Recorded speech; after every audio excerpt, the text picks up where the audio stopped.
La dictadura de Maduro busca frenar el TIAR. Con el reingreso de Venezuela al Tratado Interamericano de Asistencia Recíproca, correspondían acciones inmediatas del presidente Juan Guaidó para invocar su aplicación a fin de que cesen la usurpación, la violación de la soberanía y de la independencia de Venezuela. La realidad objetiva evidencia que, utilizando la negociación de Barbados, el dictador Maduro frena la aplicación del TIAR, con el absurdo de poner como aparentes operadores de la maniobra a los encargados de recuperar la libertad y la democracia. El 23 de julio pasado, la Asamblea Nacional de Venezuela, en una sesión de calle, aprobó en una segunda discusión la ley de reincorporación al TIAR, luego de una moción de urgencia solicitada por el presidente. Pero, en la misma sesión, el presidente Guaidó expresó que el TIAR no es mágico, no es un botón que soluciona todo, por el contrario, nos obliga a salir a ejercer la mayoría que somos en todos los terrenos. El dictador Maduro reaccionó violentamente amenazando con encarcelar a los parlamentarios que aprobaron el TIAR, diciendo que la grúa está lista para detener a quienes insistan en llevar adelante un tratado de cooperación militar interamericana. El ministro de Defensa del régimen, el general Vladimir Padrino, declaró que la FARC rechaza de manera contundente las nefastas intenciones de una minoría política imperialista, quienes, demostrando su antipatriotismo, invocan el TIAR.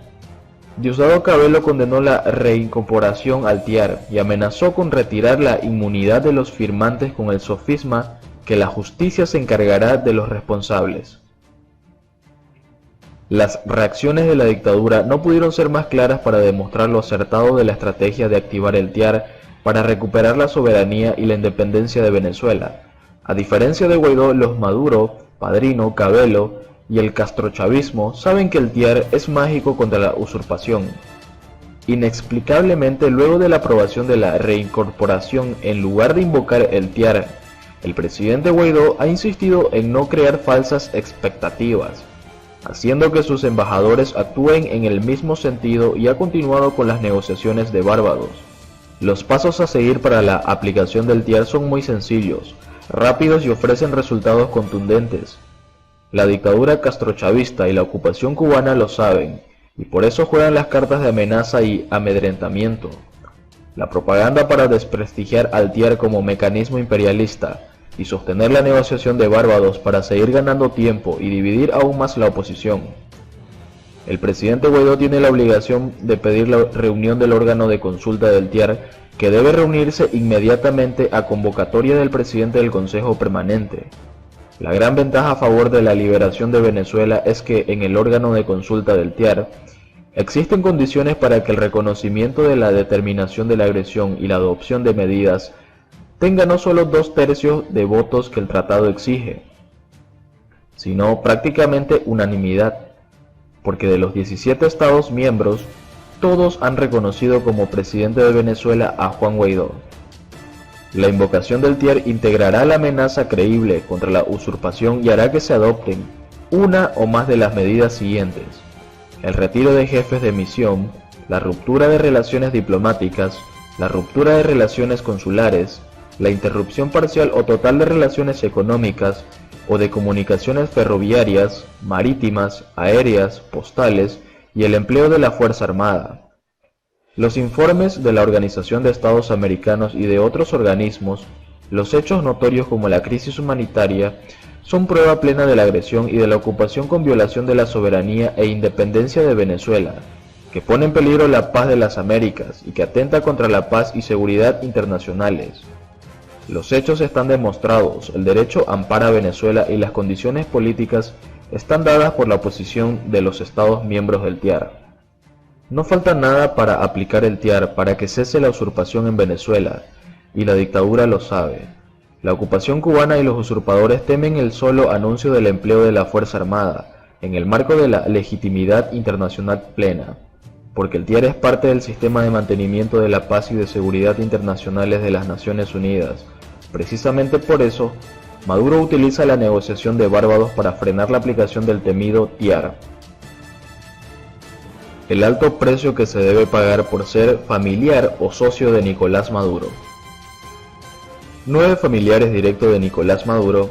10 socios comerciales o empresarios afines a su gobierno y 52 empresas entre locales y transnacionales, además de 138 funcionarios de su administración, han sido perseguidos por la justicia o han sido objeto de sanciones financieras. En la región, el Grupo de Lima le ha cerrado préstamos, apoyo militar, ingreso a varios países y han iniciado la investigación de posibles testaferros. El cerco internacional en torno a Nicolás Maduro comenzó a delinearse en 2015, cuando el gobierno de los Estados Unidos aprendió y posteriormente enjuició y condenó a 2 sobrinos de su esposa, Cilia Flores, por narcotráfico. 2 años después de aquella captura de película, inició el periodo de las sanciones financieras individuales contra todo el entorno del entonces presidente constitucional de Venezuela. Desde entonces, 9 familiares directos de Maduro, 10 socios comerciales o empresarios afines a su gobierno y 52 empresas entre locales y transnacionales han sido perseguidos por la justicia o han sido objeto de sanciones financieras por parte de Estados Unidos, Panamá, México y Colombia principalmente. Pero además, los países que integran el Grupo de Lima les han cerrado préstamos, apoyo militar, ingreso a sus territorios y han sido iniciados por parte de investigaciones de posibles testaferros. Las recientes sanciones contra su círculo familiar más cercano, los hijos de su esposa Cilia Flores y una de sus nueras por parte de Estados Unidos, vienen a complementar una medida adoptada el año pasado por el gobierno de Panamá, de bloquear a 16 empresas radicadas en ese país, propiedad de otra rama familiar de Cilia, los Malpica Flores. En esta ocasión, el 25 de julio, Walter, Yoser y Joshua Gavidia Flores y Mariana Staunger, la esposa de uno de ellos, entraron a la lista de venezolanos cuyos activos en Estados Unidos quedaron bloqueados por estar directamente relacionados con el esquema de corrupción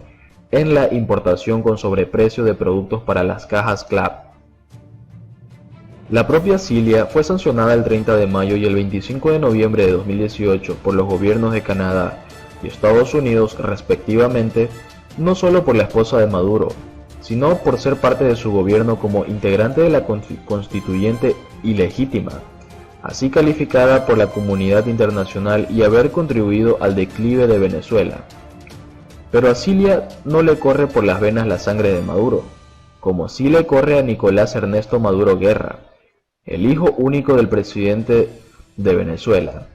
ex miembro de la Asamblea Nacional Constituyente y ex inspector de la presidencia, un cargo creado solo para él. El pasado 28 de junio, Estados Unidos lo incluyó en su lista de funcionarios venezolanos sancionados con el congelamiento de activos en ese país. Sin embargo, para la comunidad internacional no es necesario ser familia directa o trabajar para Maduro. Basta con ser su amigo o conocerlo, para considerarlo persona no grata. Para muestra lo que les ocurrió este año a los cantantes venezolanos Omar Enrique, el 1 de febrero, y Armando Martínez, el Cantaclaro, el 17 de julio, cuando intentaron ingresar a Colombia para cumplir con una agenda de conciertos. Ambos fueron devueltos, pues sus nombres están en una lista junto con otras 198 personalidades venezolanas vinculadas a Maduro, cuyo ingreso al vecino país quedó vetado. Otro de los que integra esa lista es Emanuel Andrade, hijo del ex guardaespaldas de Chávez y ex tesorero de la Nación, Alejandro El Tuerto Andrade, preso en Estados Unidos. Aunque es probable que Manuel no conozca de trato a Maduro, es un joven de 23 años que prácticamente no ha vivido en Venezuela. El 16 de julio, cuando intentó ingresar a Colombia, las autoridades de ese país le hicieron agarrar sus maletas y dar marcha atrás únicamente por su relación con los gobiernos de Chávez y Maduro. Los socios comerciales del gobierno de Nicolás Maduro tampoco están teniendo mucha suerte en estos días. Se trata de empresarios que son dueños de negocios que obtienen jugosos contratos con el Estado venezolano a través de esquemas presuntamente fraudulentos, o son supuestos testaferros de otros altos dirigentes de la administración de Maduro que se lucran en esquemas corruptos. Hasta ahora son 10 los empresarios sancionados por Estados Unidos y México, además del grupo familiar Malpica Flores, cuyas empresas fueron bloqueadas por Panamá.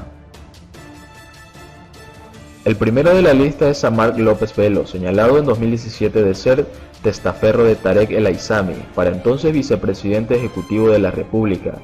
Investigaciones periodísticas han revelado que durante los gobiernos de Chávez y Maduro, contrató con el Estado, realizó importaciones a través de Corpovex, compró medios de comunicación en 2013 e incluso fue uno de los primeros proveedores de los comités locales de abastecimiento y producción CLAP, creados a finales de 2015.